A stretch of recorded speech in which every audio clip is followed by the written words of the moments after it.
Hello, everyone, and welcome to week 11 of college football season. We've got some great matchups. What new? So let's talk a little bit with James about what's in store.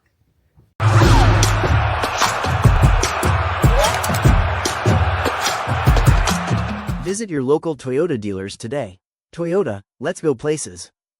What's going on, world? It's your boy at Big Game James _36, and I'm here with Greg McGarity, and this is the TaxSlayer Gator Bowl Drive to Selection show presented by Toyota, where we go over the landscape of college football each and every week as it relates to the TaxSlayer Gator Bowl played here in Jacksonville, Florida, December 27th, 7:30 p.m. 7:30. You need to be here live, but if you can't be here, it'll be on ABC on prime time.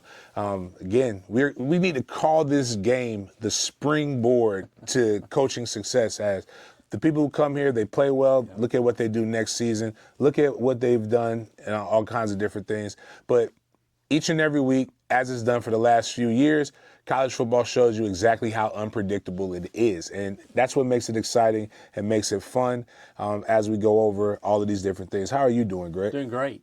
You're doing great. Let's go over last weekend's games a little bit, and then let's just discuss about what were some of the matchups that people should have been aware of. Well, the Texas-Vandy game kind of started the day off, and Texas withstood a furious rally by Vandy, but they still won. And then the next game, Georgia beat Florida, which was expected to happen, but those games are just so close, so close.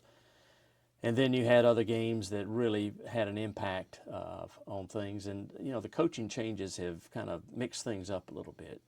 You had Kentucky, neither one of these games affect us. The Kentucky-Auburn game, that was a game that was pretty difficult to watch. Auburn lost, but then you had Oklahoma beating Tennessee on the road, which was a huge game there. On the flip side, you had SMU beating Miami. It sort of knocked Miami out of any chance to be in the ACC championship. And you had out in California, you had Duke winning out there, which was a huge game. I'm sorry, Virginia beating California out there, which is a huge game for Virginia. So Virginia's in the driver's seat for the ACC championship, to appear in the ACC championship game. Right, and Georgia Tech getting upset, looking like they were going to have one of their best teams. I think it was 1990s the last time they played, won a national championship.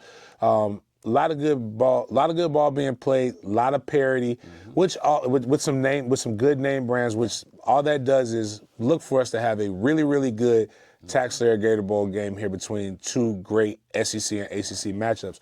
What about this weekend's slate of games? What are some of the games that we should have circled that the fan base should be looking at and saying, hey, this is going to be tough? Well, the day starts with Georgia at Mississippi State, and Mississippi State's played everyone close at home.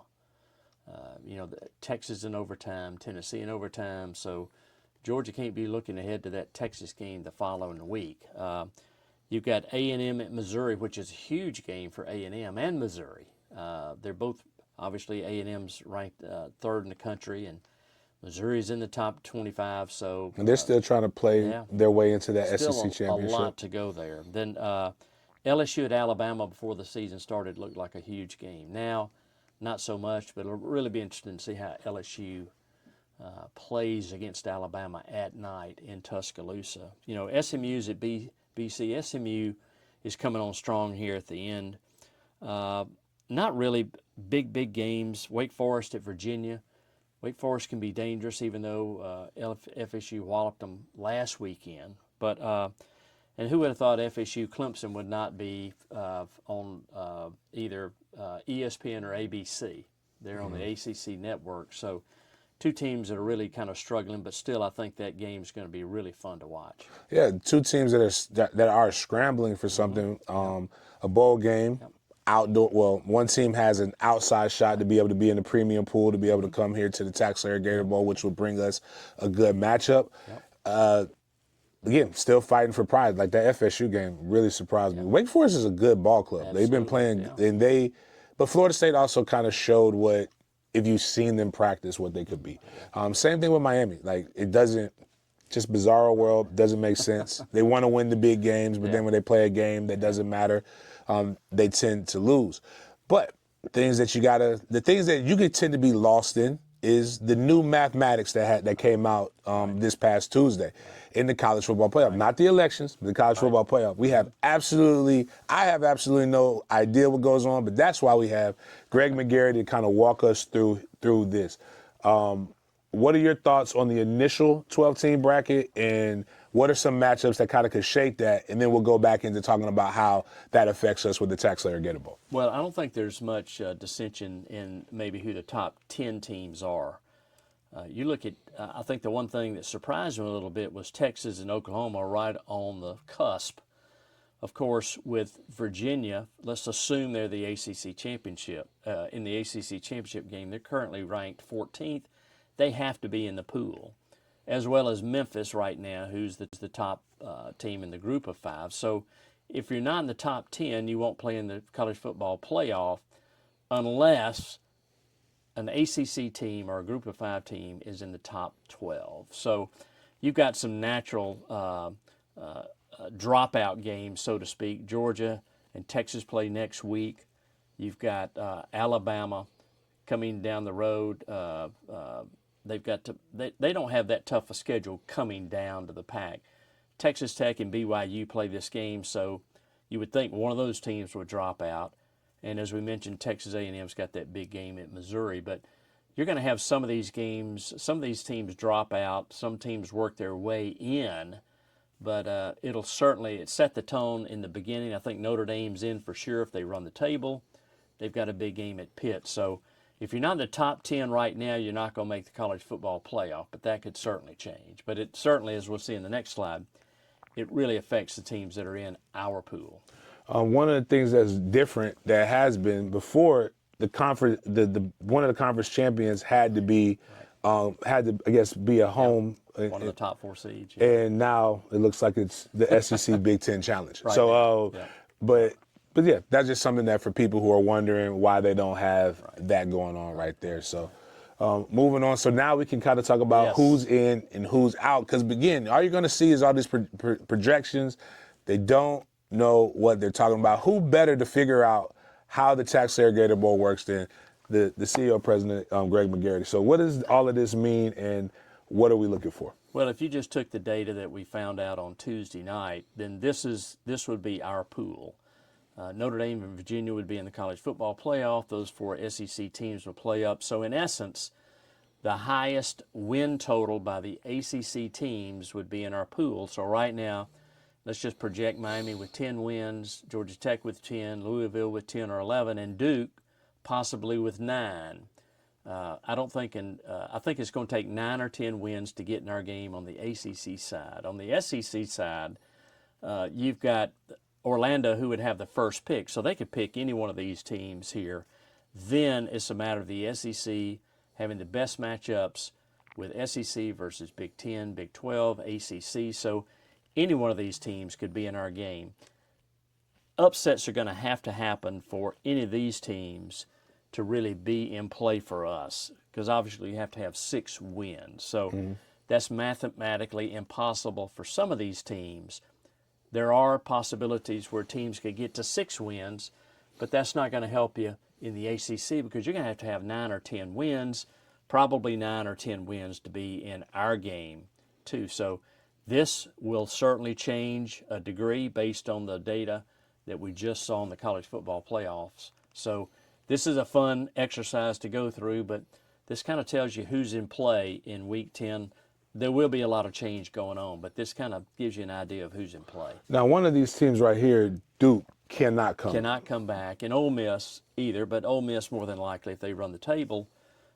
They've still got to play Florida in Ole Miss, and then they've got to play at Mississippi State. So they've got some work to do as well. But as you talked about before, springboard games, Ole Miss played in this game last year. Look where they're at. Yeah. Duke played in this game, and they're actually, they still have a chance. You never know. They continue to win. In the matter, they got some big games coming up. So all that is an argument for when they expand to maybe include Jacksonville. And even though Clemson's struggling this year, the year after they played in our they were in the college football playoff. They were in the college football and they playoff. won the ACC. So. Notre Dame, look what they've done since they played in the TaxSlayer Gator Bowl. So a lot of good things happen for teams that either play, especially if they win the game, it just provides an extra springboard getting them ready for next year, which really are what bowls at our level are all about. They're getting ready, put a bow on this season, but really preparing for the following season. Speaking about springboarding, playing in the Gator Bowl, and being able to be something that launches you here, we do something really, really cool with the TaxSlayer Gator Bowl. It's called the Little Gator Bowl, right? We had that this weekend where for the city championships, where Jacksonville is one of the hotbeds of recruiting. Some of the best talent in the nation that's also in the past and the present as well as the future participate in this game, and they come out of this area. I was able to be on the sidelines there to be able to help award people their rings, but also cheer on one of the associations and my son's 13U team. They didn't get a chance to play, but they got a chance to be recognized. What does this game mean to the Gator Bowl, and what do you think it means to the community, and why is it important that we do this as a part of the Gator Bowl? Well, it's one of the many charitable efforts that we sponsor every year, but this one's special because it's been in play for so long. But you know, starting from sun up to sundown.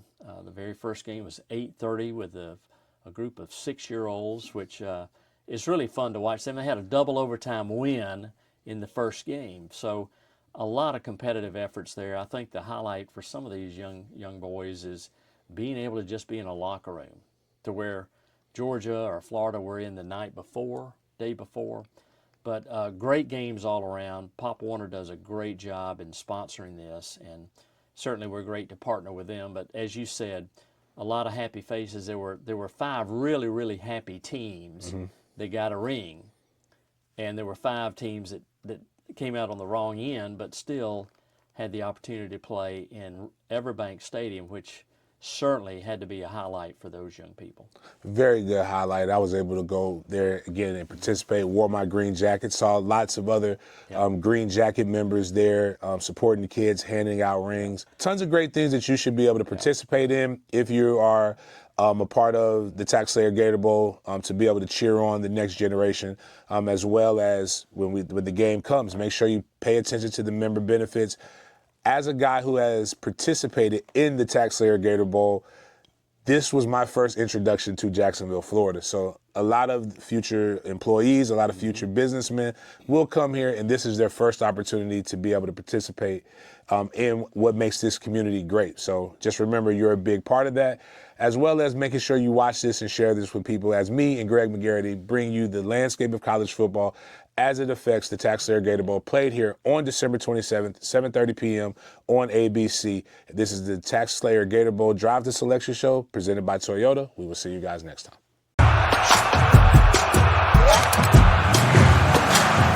Visit your local Toyota dealers today. Toyota, let's go places. Welcome back for another week of Off the Field. It is crazy to think that we are in week 10. It is wild. We're so close. I think the 50-day countdown to our game is actually tomorrow, which is exciting to all of you, terrifying to us. But a couple things that we just want to talk about. Last week we got to tell you to join us for the Little Gator Bowl presented by WWGA, and this week we get to tell you how much fun it was. It was the best day, full of some fantastic football. We had the 6U game bright and early at 8:30 a.m., went into double overtime. A lot of offense happening, maybe not so much defense, but it was really, really fun. Great crowds, the kids had a ball, and we had some great green jacket presents. We loved seeing some of our members join us, and we heard from all of them how fun it was. Once we get you there, you'll come back year after year. So thank you for those of you that joined us for that event. We'll look forward to hopefully seeing the rest of you next year at the event, and we'll have a quick little recap of some photos or video right after this, so you can watch that. Speaking of November, we both dressed for fall and we just walked out and it's still summer in Florida. So for anyone who has fans of teams that may be coming from somewhere else, today's a perfect day to forward this message, because I think I'll be sweating by the time we get done filming this. It is November, which means it's the month of giving, and so we always, for a long time, we really focused on Giving Tuesday, and then we found that we really want to celebrate the entire month. So starting tonight at our member social, we're going to launch a campaign to support Blessings in a Backpack, which is one of our core community partners. This will help our members raise money to put food in kids' pockets, in their bags, if you will, for the weeks that they're gone for their holiday break. And so this food will go home with students in their backpacks and fill the bridge of that gap from when they get out of school for Christmas and then go back to school at the first of the year. There's 2 components to this. You'll learn more at the member social tonight, but for those of you who are watching who maybe aren't members, feel free to message us below and we will share on how you can get involved. We'll be packing, I think it's 500 bags is where we ended of food that will go to local elementary schools throughout the First Coast. And on the note of blessings in a backpack, if you have no plans this weekend, they're hosting a community event at the Bricks in Jacks Beach. It's a chili cook-off. Some of our members are signed up to be making chili, so please go out and visit. I think it's noon to 5 is the time frame. I do believe some of our staff is going to be there, so come out, say hi, and eat chili to then subsequently feed kids. We'll see you back next week for more exciting things both on and off the field.